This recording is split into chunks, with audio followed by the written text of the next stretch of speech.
There's no way I could have been making YouTube videos as long as I have and making music as long as I have if I didn't love doing it.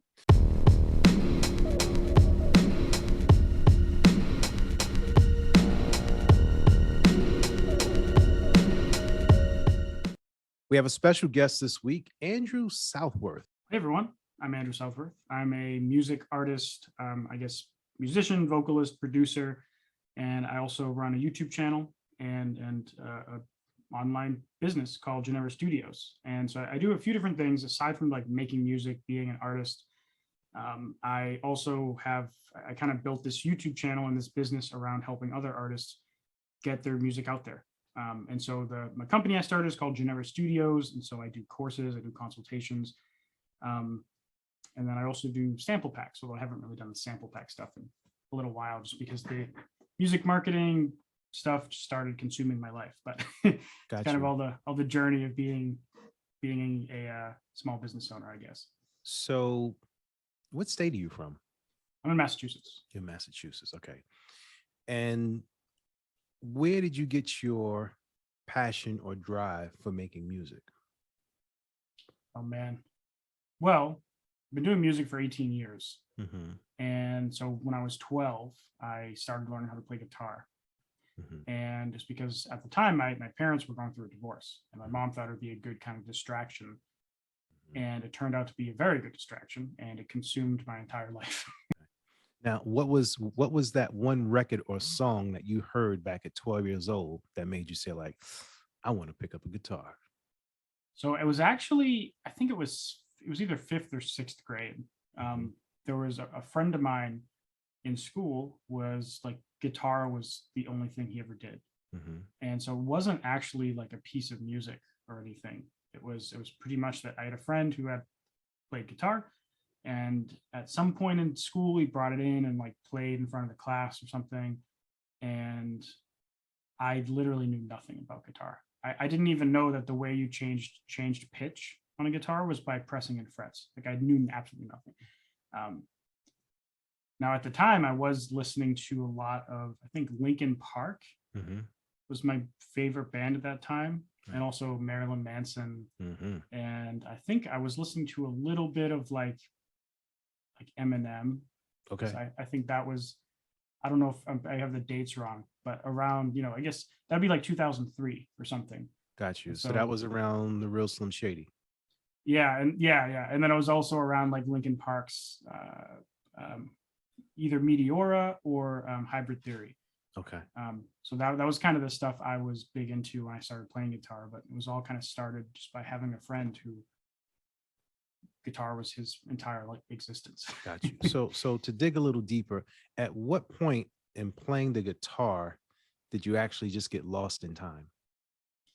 So I was taking lessons for the first year at the local music shop, and I found consistently that every time I would go back to the weekly lesson, I not only would do all the practice and lessons that he showed me to do, I would have gotten like weeks ahead. And so the teacher was always like, oh, okay, so you didn't just do this one thing I did you did that one thing, you skipped way ahead in this book we're working on, and you learned all these other songs. And so that kind of kept happening. And then, a year into it, I was just like, I stopped doing lessons. And I don't know why I stopped doing lessons. It might have just been we couldn't afford to keep doing them at the time. But mm-hmm. we stopped them because I was pretty much teaching like most of the stuff I was learning was through myself. And so I kind of realized through learning guitar that the whole self-learning thing, mm-hmm. Which I think is super important for anyone to have, is like the ability to teach yourself and motivate yourself.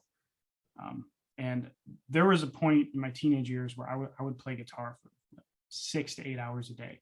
Wow. And prior to playing guitar, it was video games. I would play video games for 6 to 8 hours a day. Okay. And so the guitar just completely replaced that. And at some point along the way, I started singing because there was a school project, I think 8th grade. So it was probably when I was 15 or so. We had to write a song about we didn't have to write a song.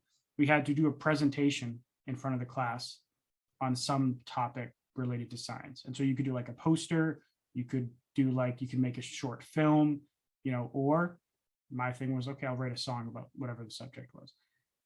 And so because of that, I had to figure out how to sing, and I was awful, of course, because everyone when they start singing is awful. Right. And then that kicked off the whole singing thing.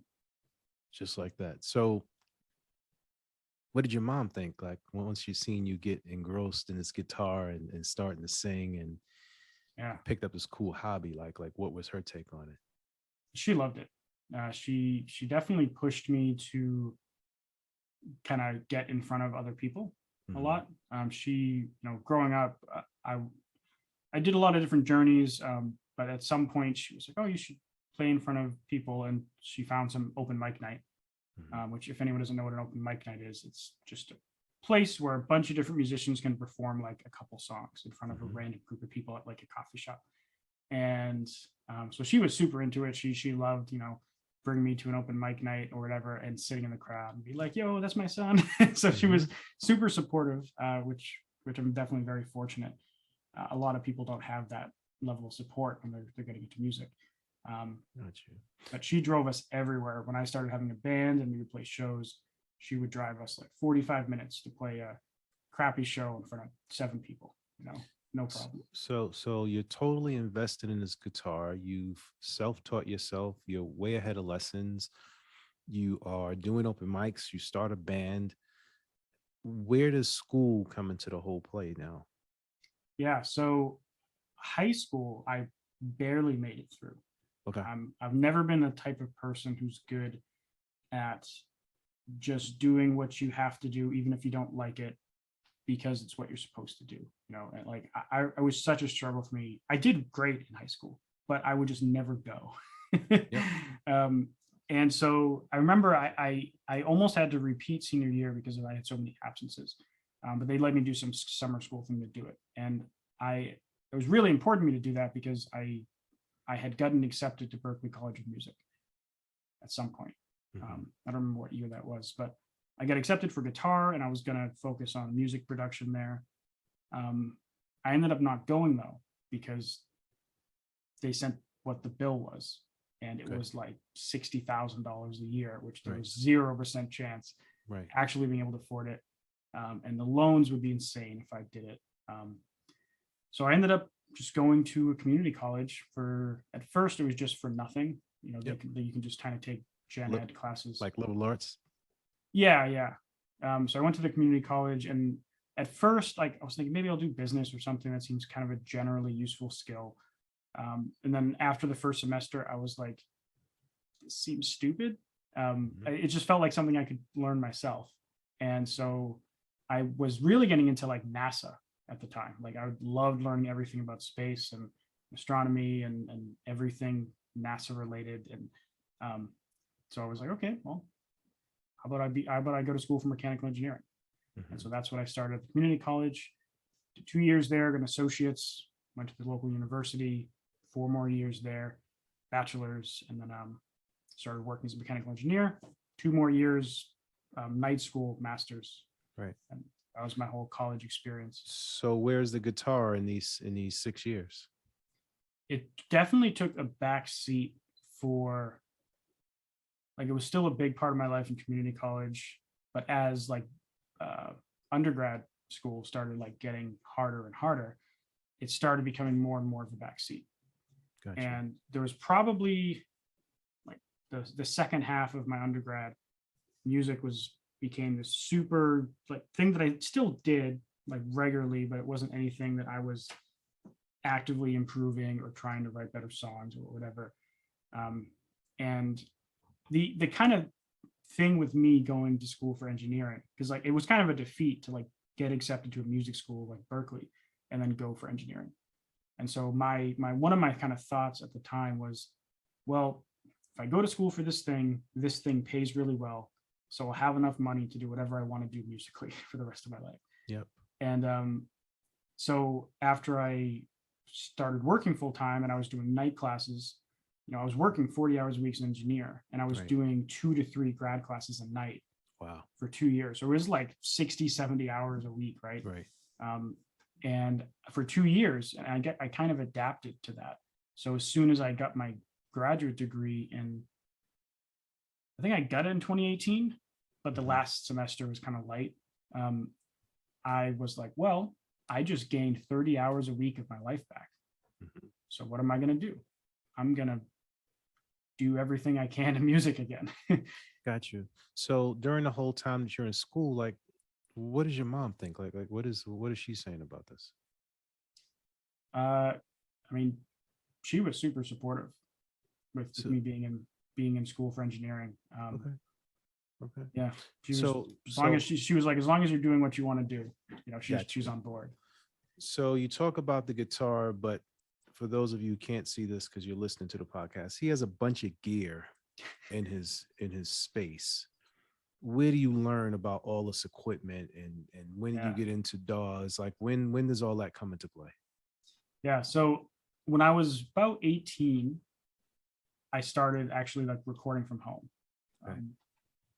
Prior to that, any recordings of me were either done on like a handheld device and they were awful, or they were, I think I did a couple things at like a local person's house. Wasn't even like a home studio. It was like Okay. super, like, you wouldn't even call it a studio. It was so limited. Okay. But 18, I got an iMac, and I got a M Audio, like some super cheap interface, and I had some microphones. And so I started learning about recording then. Now, most of my music history in bands was like rock and metal.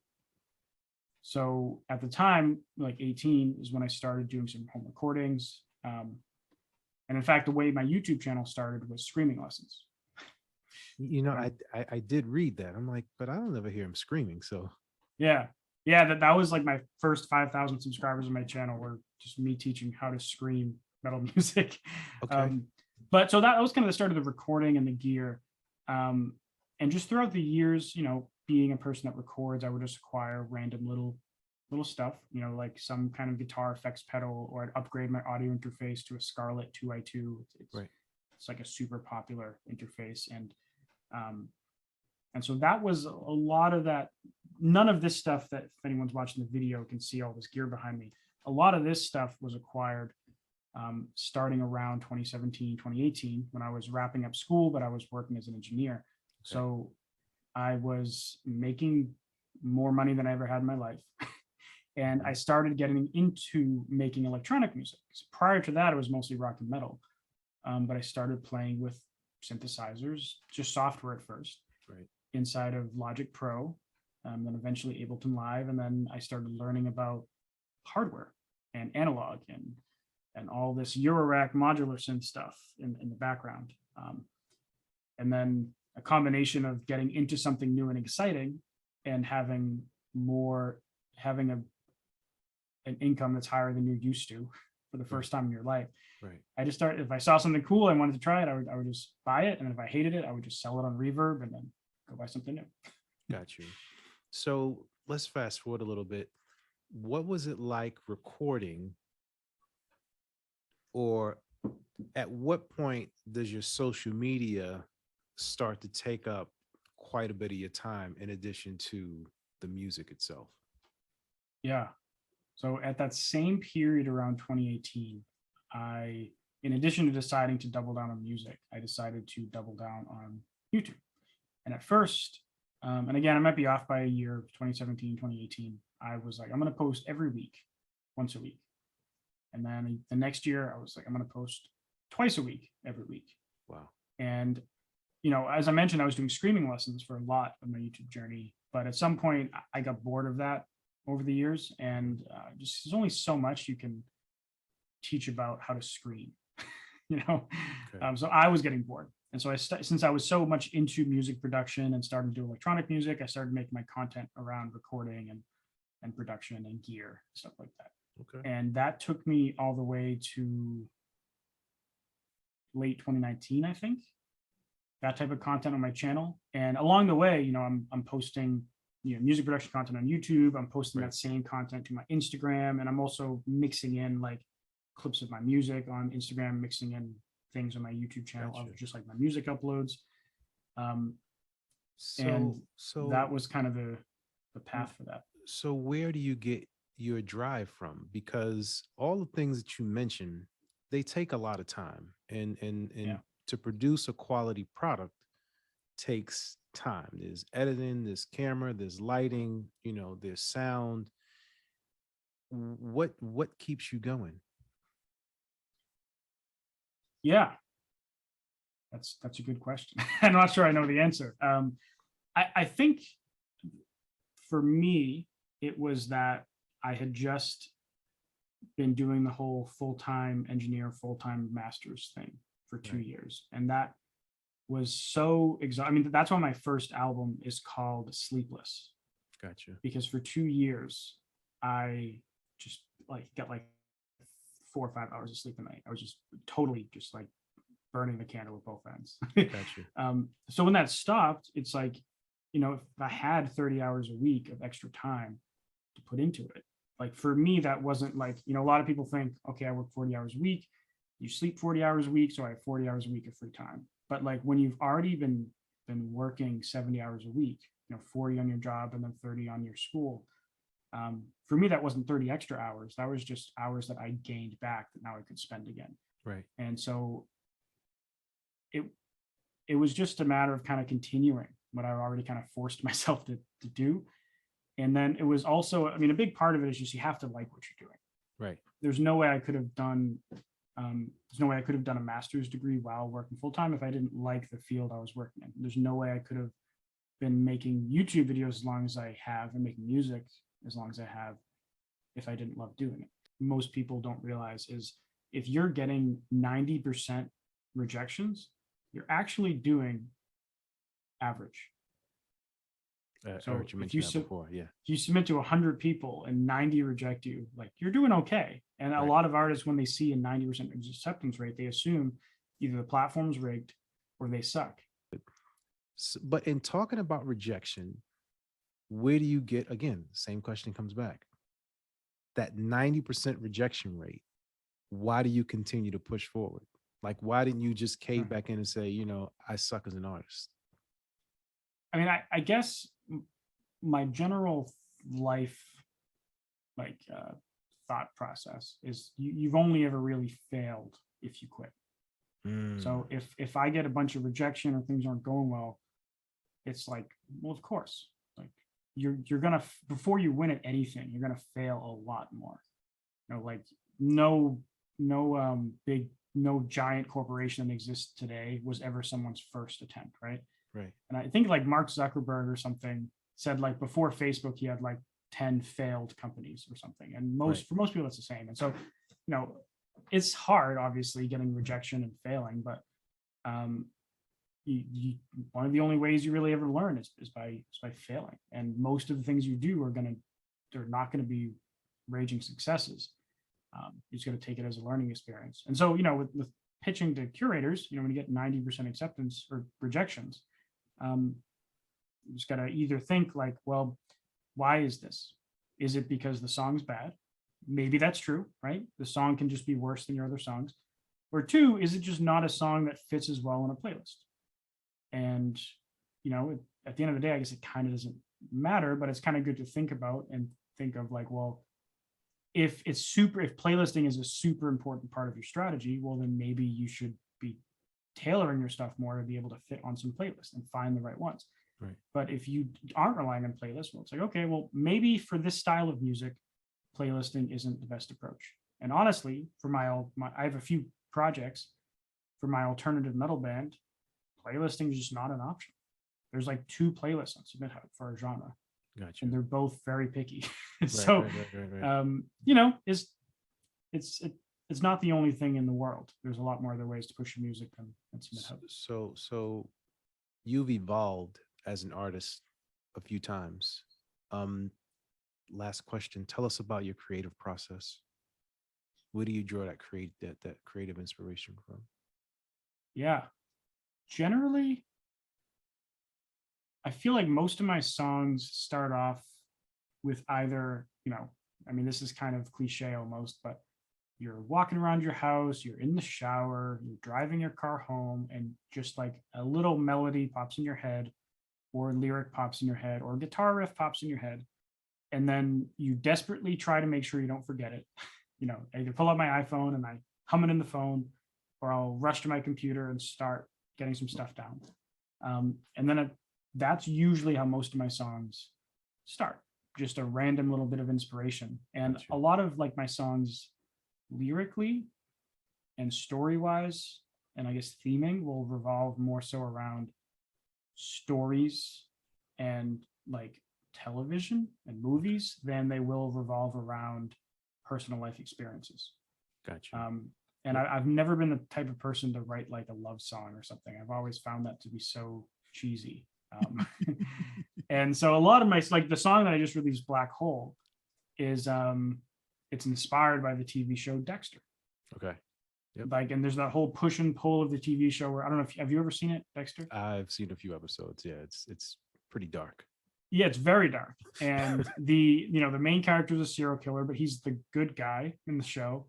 And he's dating this woman who's like emotionally damaged because he feels like it helps him kind of hide his darkness because she's kind of dark because of things that have happened to her, and he's kind of taking advantage of that to help him stay hidden. And so it's a super dark story, right? But things like that tend to inspire me more than like certain life events. And sometimes songs end up being about a life thing. But a lot of times I'm inspired by movies, TV shows, or just like esoteric thoughts on my beliefs of the world, or politics, of course, life events, Absolutely. all that stuff. So what is one of your favorite books to read or that you have read? Ooh, I mean, when it comes to fiction, my favorite series is probably The Expanse. Okay. Okay. When it comes to nonfiction, man, I wish I still had my bookshelf in this room because I could just look at it and remember the books that I read. I really liked, and I mean, this definitely isn't my favorite, but I remember reading the Russell Brunson books. Okay. On Yep. There was, what are they called? It wasn't not Traffic Secrets. I actually didn't like that one that much, but Expert Secrets, and the one before that, .com Secrets. I just read both of those. Yeah. they're like not necessarily. I mean, they're not like entertaining books per se, but like business wise, they're really like they can kind of change your life. And it kind of sounds kind of stupid because at the end of the day, they're books written by Russell Brunson to sell you something, right? Like the whole purpose of that book is to get you to pay $99 a month for ClickFunnels. Yeah, but the way that he execute the stories and he just does it over and over, it draws you in. Yeah. Right. I remember there was a story in there, correct me if I'm wrong, when he was talking about being a wrestler in high school, and the guy was like, look, you're messing up on the wrestling team. Look at this cassette. And he goes into his wallet and he says, give me your money. He takes all his money. He's like, what are you going to do? And he's like, unless you pay for something, you're not going to pay attention. Right. Yeah.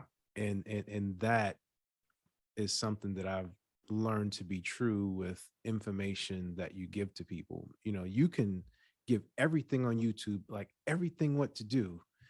And most people don't have the patience to sit all the way through it. Right. Yeah. But the minute that you attach that dollar to it, it's sort of like, I better watch this because I don't want to lose my money. Yeah. Honestly, like when I started doing consulting for other artists, when I first started, I charged way less than I charge now. And part of that's just natural supply and demand. Right.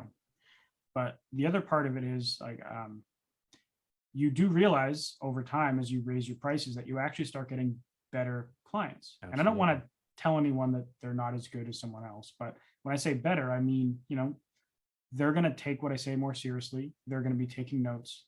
They're going to be making sure to record the call or whatever and actually implement it. Whereas, if I charge someone half the price, usually, so I have had people I give a discount or I've cut a break in the past because I want to help them out, and they don't usually do as well as the people who pay the whole thing. And it kind of sucks in a way because it's like why would people do this to themselves? Why would you not like just take advantage of free content and do well? But it's like just human nature. You're not going to take something seriously unless you have some skin in the game. That's it. I want to thank you so much for coming on the podcast. This has been very inspirational to hear your story. Again, you are a huge inspiration to me in my musical journey in the past 2 years as a hip hop artist. So I don't want people to think like, oh, there isn't some overlap here. The underlying process, right? We share process. There's a process that Andrew can teach you in order for you not to complain that you have zero listens or streams on your music. There's a process that he has that will help you grow an audience. And if you listen to him and follow him on social media, he pretty much in real time gives you the process as he's doing it. So it's no fluff. It's not hype to get you to get into his course. It's like, hey, I just bought these CDs and I didn't flip them the way I thought. So now I have to figure out how we're going to move this. Right. And then, you know, the next week you'll come up with the process of what you're going to do. And it's just really inspiring to see, because even if a person does not copy that process, you can understand the thought behind it. Like you just have to think about how to, you can move anything. You just have to figure out how to execute it. Yeah. So, yeah. And you're probably gonna fail a lot along the way. Absolutely. That's okay. That's totally fine. You know, that's why we're here. It's all a process. But thank you so much for coming on the podcast and taking out the time, and me losing my power, you know, and all that good stuff, and putting the wrong link in for Google. And